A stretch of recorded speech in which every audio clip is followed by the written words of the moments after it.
বেশ কয়েকদিন ধরে শ্রম অসন্তোষ চলছে।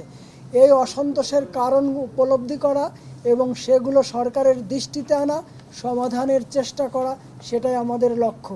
আমরা এই লক্ষ্য সামনে রেখে আজকে এই প্রতিষ্ঠানের আমরা যারা ব্যবস্থাপনায় আছেন সেই কর্তৃপক্ষ এবং আমাদের যারা কর্মী ভাই বোনেরা আছেন তাদের সঙ্গে আমরা কথা বলেছি।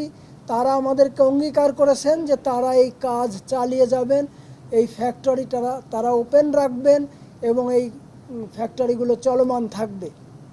তাদের দাবি দেওয়া বা যেই বিষয়গুলো আছে সেগুলো আমরা সরকারের দৃষ্টিতে আনব এবং আমরা একটা হটলাইন আছে আমাদের, সেই হটলাইনের মাধ্যমে হটলাইনের নাম্বার হলো 16357 এবং আমাদের একটা হোয়াটসঅ্যাপ নাম্বার আছে, হোয়াটসঅ্যাপ গ্রুপ আছে, ইমেইল এবং আমরা ডাকের মাধ্যমেও শ্রম ও কর্মসংস্থান মন্ত্রণালয় এবং শ্রম ভবনে একটা সেল আমরা ওপেন করেছি।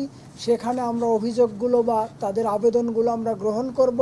সেটা উদ্যোক্তা শ্রেণীতে যারা আছেন তারাও যেমন জানাতে পারবেন এবং যারা শ্রমিক সংগঠনের আছেন ব্যক্তি হিসাবেও আপনারা এটা দাখিল করতে পারবেন। আমরা সেটা পর্যালোচনা করে সেইগুলো সরকারের দৃষ্টিতে যেমন আনবো তেমনি উদ্যোক্তা শ্রেণী যারা আছেন তাদের দৃষ্টিতে আনবো এবং আমরা এগুলো সমাধানের উদ্যোগ গ্রহণ করব। আমাদের উপদেষ্টা মহোদয় তিনি এই ব্যাপারে খুবই আন্তরিক এবং এইটা আপনাদের যে বিভিন্ন মজুরি বকেয়া যেগুলো থাকে বা অন্য সেই বিষয়গুলো তিনি অলরেডি জেনেছেন এবং এ বিষয়ে কাজ শুরু করেছেন। আমরা আশা করি খুব দ্রুতই আমরা এটা একটা ভালো উন্নতি দেখতে পাবো। তো আপনারা আপনাদের সহযোগিতা চাই এবং সরকার আপনাদের সহযোগিতা চায়।